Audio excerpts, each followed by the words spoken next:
The Israel-Gaza war has been a real learning experience for me. I, like most, had a rudimentary understanding of the history of the region and the birth of the nation of Israel. I knew that Israel was the only democracy in the Middle East and the importance of Jerusalem biblically. However, the last 19 months have given me an education that I didn't want. I learned that the world is in a dark, confused place. I learned that friends have become foe, that evil is real, and that the people that can cause the most harm are often the ones that adamantly believe they are doing good. Yet, through all this chaos, death, and shock, something keeps coming up for me: the strength and moral character of the Israelis. In a world gone crazy, it seems like Israel is the only country not suffering from the moral confusion mind virus. If any citizens had a right to be pissed off and cynical, it's the people of Israel. From day one, they have had to fight for their survival. Throughout its modern history, Israel has navigated an unforgiving geopolitical landscape, often under the shadow of existential threats. Israelis have not had the luxuries of countries like Australia, the United States, or the United Kingdom, which border oceans that create a natural defense. Israel is a tiny country of only 22,145 square kilometers that is bordered by Egypt, Jordan, Syria, and Lebanon. The State of Israel declared its independence on May 14, 1948. The very next day, on May 15, 1948, the First Arab-Israeli War, also known as the 1948 War of Independence, began.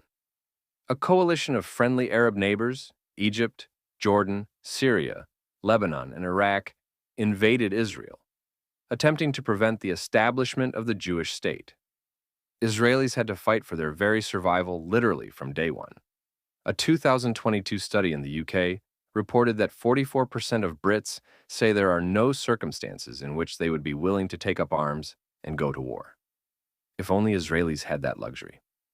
To protect their tiny country, Israel has implemented mandatory military service for almost all Jewish Israeli citizens when they turn 18. Although not mandatory for these groups, Arab Christians, Bedouins, and women from religious backgrounds often choose to volunteer anyway. This military training fosters discipline, leadership, and camaraderie, while also imbuing a strong sense of honor and purpose in the young men and women of Israel for serving their country. In contrast to the UK, after the October 7th massacre in Israel, a record numbers of Israelis enlisted into the armed services, even from new immigrants to the country. When you are a country surrounded by terrorist hotbeds that actively seek your annihilation, you either step up or face extermination, and the people of Israel have continuously stepped up. They don't set up encampments on their college lawns, making up useless slogans about issues thousands of miles away that have nothing to do with them. They have bigger issues to deal with, like the constant barrage of missiles directed at them on a daily basis from their neighbors, or the terrorists that have infiltrated the borders so they can blow up a cafe or a public bus with a suicide bomb. Living under constant threat of extinction would cause a lesser person to be fearful, bitter, or even angry. But not the Israelis. In 2023, the Israelis ranked number 4 on the Global Happiness Index, behind only Finland, Denmark, and Iceland. Even after the catastrophic events of 2023, they have dropped only 3 ranks to 8th on the Global Happiness Index. For comparison, the United States ranks 24th. Bucking the Western trend of reduced birth rates at almost 3 babies per woman, Israel already has the leading birth rate among member countries of the Organization for Economic Cooperation and Development. Despite searing political divisions, Israelis remain united culturally. Cherishing family, community, country, and their history shapes their faith in the future.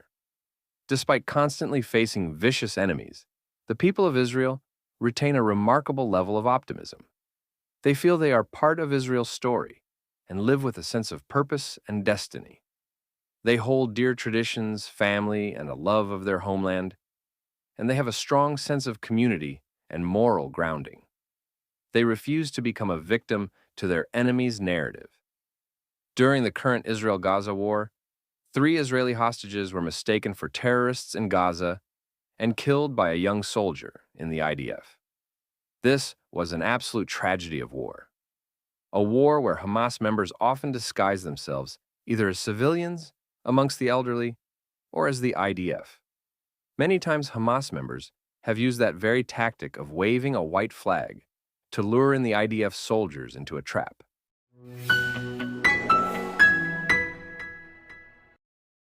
The mother of one of the killed hostages sent a message to the young soldiers' battalion. Iris Hayim wrote, quote, "Hello to the Bislak Brigade, Battalion 17. This is Iris Hayim. I am Yotam's mother. I wanted to tell you that I love you very much, and I hug you here from afar. I know that everything that happened is absolutely not your fault, and nobody's fault except that of Hamas. May their name be wiped out and their memory erased from the earth. I want you to look after yourselves and to think all the time that you are doing the best thing in the world, the best thing that could happen, that could help us, because all the people of Israel and all of us need you healthy. And don't hesitate for a second if you see a terrorist. Don't think that you killed a hostage deliberately. You have to look after yourselves because only that way can you look after us. At the first opportunity, you are invited to come to us, whoever wants to. And we want to see you with our own eyes and hug you and tell you that what you did, however hard it is to say this and sad, it was apparently the right thing at that moment. And nobody's going to judge you or be angry. Not me, and not my husband, Raviv. Not my daughter, Noya. And not Yotam, may his memory be blessed. And not Tuval, Yotam's brother. We love you very much. And that is all. So, while half the world is wild with anger over perceived slights and imagined guilt over things that happened before they were even born, canceling each other and fighting over men and girls' change rooms, the Israelis are busy living and connecting. Israelis thrive on a culture of gratitude. They don't take what they have for granted. They have faced existential threats time after time and survived. They know suffering, yet they choose to live. While their theocratic neighbors continue their campaign of hate, Israelis go about their business of building, flourishing, and protecting their citizens.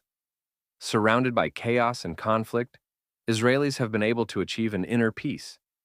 And I, for one, marvel at this strong, resilient, diverse nation. Israel is a resounding success, not because of the tiny, undeveloped piece of land they were handed back, but because of its people,